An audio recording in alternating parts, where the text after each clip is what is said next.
তো ভাই এই কথা তো আমরা সবাই জানি যে আমাদের স্কিন কেয়ার, হেয়ার কেয়ার আর আমাদের সব গ্রুমিং রুটিনের কত গুরুত্ব হয় আমাদের লুকসকে ইমপ্রুভ করায়। কিন্তু আমি এখনো অনেক লোকেদের দেখি যারা ঠিকভাবে জানেই না ওভারঅল গ্রুমিংয়ে কোন জিনিসকে ফলো করতে হয় আর কোন জিনিসকে অ্যাভয়েড করতে হয়, যেটার ফলে ওরা প্রতিদিন এমন অনেক রকম ভুলকে রিপিট করতেই থাকে যেটা ওদের লুকসকে আগলি আর আনঅ্যাট্রাকটিভ বানিয়ে দেয়। এই জন্য আজ আমি আপনাকে ওই সব ভুলের ব্যাপারে বলতে চলেছি, মানে 7টি এমন গ্রুমিং মিস্টেকের ব্যাপারে বলবো যেটা আপনাকে দিন দিন বাজে দেখতে আর আনঅ্যাট্রাকটিভ বানাচ্ছে। আর সাথে আপনি ওই সব ভুলকে ঠিক কিভাবে করবেন এটাও আমি আপনাকে বলতে চলেছি এই ছোট্ট ভিডিওর মধ্যে। যদি আপনি সত্যিই চান সামনের মানুষের কাছে লুকস ওয়াইজ একটা অ্যাট্রাকটিভ পুরুষ হতে, তাহলে এই ভিডিও আপনি শুরু থেকে শেষ অবধি অবশ্যই দেখবেন, যাতে আমি যেই কথাই এই ভিডিওর ভেতর বলবো ওটিকে আপনি কোনোভাবে মিস না করে দেন। তো ভাই সব থেকে প্রথম ভুল তো অনেক লোক এটা করে যে ও যখনই তার চুল কাটায় তার কপালের উপরে চুলে রেজার বা ট্রিমার লাগিয়ে দেয়। এই ভুল আমাদের মধ্যে অনেক লোক বারবার রিপিট করেই যায়। আর ভাই পার্সোনালি বলি তো এই ভুল আমি নিজেও করেছি, যেটার পর আমার খুব পস্তাবা হয়েছিল। যদি আপনারাও হেয়ার কাট করানোর সময় এই ভুল বারবার করেন তো ভাই এমন একদম করবেন না। কেননা যদি আপনি একবার আপনার ফোরহেডের চুলকে রেজার বা ট্রিমার দিয়ে রিমুভ করে দেন তো এই জিনিস আপনাকে বারবার করতে হবে। আর ওটা এই জন্য যখন আপনি আপনার ফোরহেডে ট্রিমার বা রেজার লাগান ওই জায়গাটা 1-2 দিন অবধি তো ভালো লাগে, কিন্তু কিছুদিন পরেই ওই জায়গার চুল আবার গ্রো হয়ে যায়, যেটা থেকে খুবই দেখতে বিদঘুটে লাগে, যেটাকে না চাইলেও আবার রিমুভ করতে হয় আপনাকে। এজন্য চুল কাটাতে গেলে আপনার নাপিতকে আগে থেকেই বলে দেবেন যে আপনার ফোরহেডের ছোট ছোট চুলকে যেন না কাটে, আপনি ওটাকে ন্যাচারালি এমনিই গ্রো হতে দেবেন।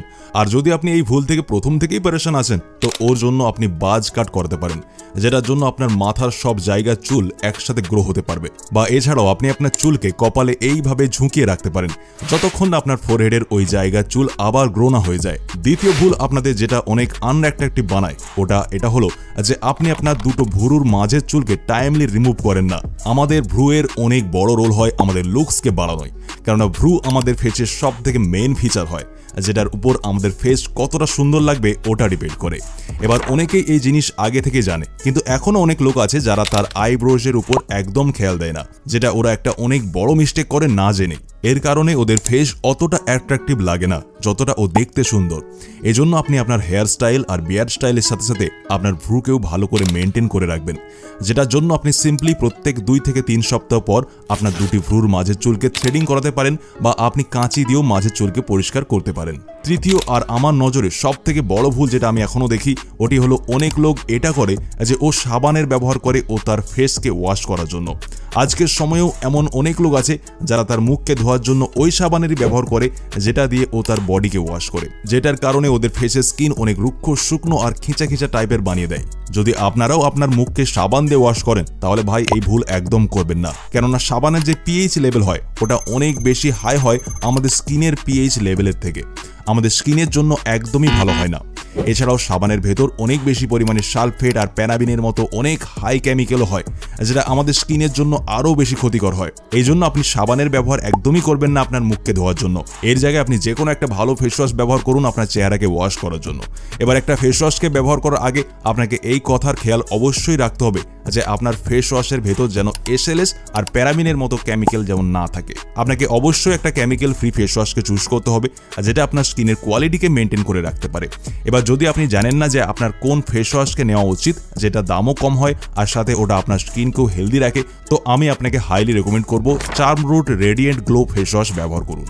এটা আপনাকে ইনস্ট্যান্ট গ্লো প্রদান করবে এবং আপনার স্কিনের হেলথকে প্রমোট করে, যার ফলে এর রেগুলার ব্যবহার করলে আপনার স্কিনের নোটিশ করার মতো পরিবর্তন আপনি দেখতে পাবেন। এই ফেস ওয়াশ অল স্কিন টাইপদের জন্য সুইটেবল, যেটার ভেতর কোনো রকম হার্মফুল কেমিক্যাল পাওয়া যায় না। এটা 100% ন্যাচারাল ইনগ্রেডিয়েন্টস দিয়ে তৈরি। এই ফেস ওয়াশের ভেতর আপনি লেমন পাবেন, যেটা আপনার স্কিনকে অনেক বেশি ফ্রেশ আর ব্রাইট করে দেবে। এছাড়াও এই ফেস ওয়াশের লিকোরিস মানে মুলেঠি আছে, যেটা আপনার স্কিনের পিগমেন্টেশনকে কমিয়ে ব্রাইটেন বানানোয় অনেক সাহায্য করবে। আর সাথে এই ফেস ওয়াশের ভেতর ব্যাম্বো এক্সট্রাক্ট পাবেন, যেটা আপনার রুক্ষ শুষ্ক স্কিনকে নারিশ করে, স্কিন হেলথকে ভালো রাখে। আর আছে টার্মেরিক মানে হলুদ। হলুদে অ্যান্টি ইনফ্লামেটরি এবং অ্যান্টি অক্সিডেন্ট প্রপার্টিজ আছে, এর ফলে আপনার স্কিন হেলথকে এটা মেনটেন রাখে, পিএইচ ব্যালেন্সকে ঠিক রাখে, অ্যাকনির সাথে ফাইট করে। এটাকে ব্যবহার করার জন্য প্রথমে আপনার ফেসকে জল দিয়ে ভিজিয়ে নিন, তারপর হালকা পরিমাণ নিয়ে জেন্টলি ম্যাসাজ করুন আপনার ফেসের সার্কুলার মোশনে 30 সেকেন্ড থেকে 1 মিনিট অবধি। তারপর জল দিয়ে আপনি ধুয়ে নিন এর ভেতর মেন্থল থাকার জন্য দেখবেন স্কিনে রিফ্রেশ ফিল পাবেন আর সাথে ইনস্ট্যান্ট গ্লো পাবেন, আপনার ত্বক চকচক করতে থাকবে। এটা একটা ইউনিসেক্স প্রোডাক্ট, তাই পুরুষ ও মহিলা সবার জন্য সুটেবল, সবাই ব্যবহার করতে পারবেন। এই ফেস ওয়াশ শুধুমাত্র আপনার স্কিনকে পরিষ্কার করে না, সাথে আপনার ত্বককে নতুন জীবন দান করে। তাই অবশ্যই আপনার স্কিন কেয়ার রুটিনে যোগ করবেন এটাকে।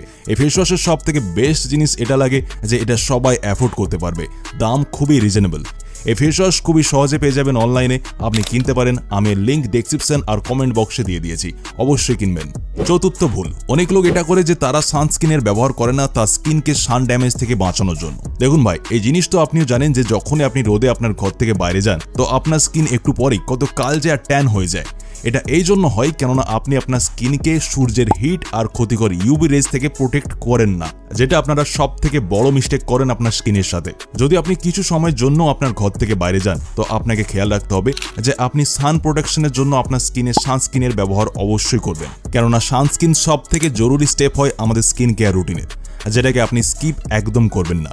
আপনার জন্য সব থেকে ভালো হবে যে আপনি একটা SPF 50+ এর সানস্ক্রিন ব্যবহার করবেন, যেটা আপনার স্কিনকে সূর্যের রেডিয়েশন থেকে অনেক ভালোভাবে প্রোটেক্ট করতে পারে। এবার যদি আপনি প্রথম থেকেই ট্যানিং এর প্রবলেমকে ফেস করছেন বা আপনার স্কিন সবসময় অয়েলি ডাল হয়ে থাকে তো এর জন্য আপনি 2 চামচ বেসনের ভেতর অর্ধেক চামচ হলুদ, অর্ধেক চামচ কফি আর 1 চামচ হানির সাথে সাথে 1 চামচ দইকে মিক্স করে আপনার স্কিনে অ্যাপ্লাই করুন। এই হোম রেমেডিকে আপনি সপ্তাহে 2 বার ব্যবহার করুন রাত্রে ঘুমানোর আগে, যেটা থেকে আপনার ট্যানিং এর প্রবলেম অনেকটাই কমে যাবে। 5 নম্বর ভুলটি আপনাদের অনেক আনহাইজেনিক নোংরা ব্যক্তি বানিয়ে দেয়, ওটি হলো আপনি আপনার ওরাল হাইজিনে একদমই খেয়াল দেন না, যেটার কারণে আপনার দাঁত হলুদ আর মুখে দুর্গন্ধের মতো সমস্যা ফেস করতে হয় আপনাকে। আপনি যতটা খেয়াল আপনার স্কিন আর চুলে দেন অতটাই খেয়াল আপনাকে আপনার ওরাল হাইজিনেও দেওয়া দরকার, কেননা যখনই আপনি কোনো দ্বিতীয় ব্যক্তির সাথে কথা বলেন আর ওই সময় আপনার সামনের ব্যক্তি যদি আপনার মুখ থেকে দুর্গন্ধ পায় আর সাথে আপনার দাঁত যদি হলুদ দেখতে লাগে তো ওই ব্যক্তি আপনাকে আনহাইজেনিক ভাববে, যেটা আমাদের সেলফ ইমেজের জন্য একটা বাজে জিনিস,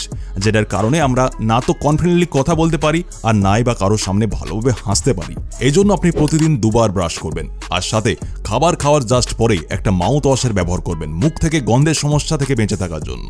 এছাড়াও আপনার হলদেটে দাঁতকে পরিষ্কার করার জন্য আপনি সপ্তাহে 2 থেকে 3 বার আপনার টুথপেস্টের উপর একটু লেমন জুস আর একটু বেকিং সোডা দিয়ে ব্রাশ করতে পারেন, যেটার আপনি অনেক ভালো রেজাল্ট দেখতে পাবেন। 6 নম্বর ভুল হলো কিছু লোক এটা করে যে ও অনেক বেশি পরিমাণে চা বা কফি পান করে, আর আপনিও যদি ওই সব লোকেদের মধ্যে হন যারা দিনভরে 4 থেকে 5 বার চা বা কফি পান করে তো আপনারা দিন দিন আপনার ঠোঁটের রঙকে কালো করছেন। এছাড়াও যদি আপনি স্মোকিংও করেন তো ওটাও অনেক বেশি হার্মফুল হয় আপনার ঠোঁটের সাথে সাথে আপনার হেলথের জন্য। এই জন্য আপনি চা, কফি আর স্মোকিং জাতীয় জিনিসকে টোটালি অ্যাভয়েড করুন আপনার ঠোঁটকে হেলদি রাখার জন্য। এবার যদি আপনার ঠোঁট ওইসব ভুলের জন্য কালো অলরেডি হয়ে গিয়েছে তো ওটাকে ঠিক করার জন্য আপনি একটা ছোট্ট বাটিতে 1 চামচ কোকোনাট অয়েল, 1 চামচ হানি আর 1 চামচ চিনিকে মিক্স করুন। তারপর একটা সফট টুথব্রাশের সাহায্যে আপনার ঠোঁটে হালকাভাবে ম্যাসেজ করুন বা আঙুল দিয়েও করতে পারেন। 2 থেকে 3 মিনিট অবধি করবেন ম্যাসেজটি, তারপর আপনার ঠোঁটকে ওয়াশ করে ওর উপরে একটা ভালো লিপ বামকে লাগিয়ে নিন। এই নিয়মকে যদি আপনি সপ্তাহে 1 থেকে 2 বার রাত্রে ঘুমানোর আগে ব্যবহার করেন তো আপনি আগের থেকে আপনার ঠোঁটের কালারের অনেক বেশি পার্থক্য দেখতে পাবেন। আপনার ঠোঁট ধীরে ধীরে কালচে থেকে পিঙ্ক হতে থাকবে। তো 7 নম্বর আর লাস্ট মিস্টেক যেটা আমাদের অনেক আগলি বানায় এটা হলো যে আপনি আপনার বডি আর ফিটনেসের অবাঞ্ছিত চুলকে টাইম টু টাইম রিমুভ করেন না। দেখুন ভাই, যখনই আমাদের বডি থেকে ঘাম বের হয় তো ওর থেকে আমাদের বডি থেকে অনেক বেশি বাজে স্মেল আসতে থাকে, যেটার কারণে আমরা অন্যের কাছে অপরিষ্কার ব্যক্তি লাগি। যদি আপনি এই প্রবলেম থেকে বাঁচতে চান তো আপনি সিম্পলি আপনার ছাতির বগলের বডির যত পার্টে অনেক বেশি চুল আসে ওটাকে আপনি ট্রিমারের সাহায্যে টাইম টু টাইম রিমুভ করতে থাকবেন। আর এর সাথে স্নান করার জাস্ট পরে আপনাকে একটা ডিওড্রেন্টের ব্যবহার করতে হবে। আর যখন আপনি কোথাও বাইরে যাবেন তো আপনি একটা পারফিউমের ব্যবহার করবেন। এছাড়াও যদি আপনার মুখে কিছু জায়গায় চুল আসে যেমন আপনার নাকে, আপনার কানে, তো ওটিকেও আপনি কাঁচির সাহায্যে রিমুভ করতে থাকবেন যাতে আপনার ফেস দেখতে আরও ভালো লাগে। যদি এই সব জিনিসকে ছাড়াও আপনি এটা জানতে চান যে আপনি আপনার লুকসকে ইমপ্রুভ করার জন্য আর কি করবেন তো আমি আপনাকে এই 2টি ভিডিও রেকমেন্ড করব দেখার জন্য, যেটার ভেতর আমি আপনার সাথে অনেক ইন্টারেস্টিং ইনফরমেশন শেয়ার করেছি, যেটাকে আপনার একবার গিয়ে অবশ্যই চেক করা দরকার। আপনাকে ভিডিওটা এতটা দেখবার জন্য অনেক ধন্যবাদ। দেখা হবে আরেকটি দারুণ ভিডিওর সাথে। ততক্ষণের জন্য নিজের খেয়াল রাখুন, সুস্থ থাকুন।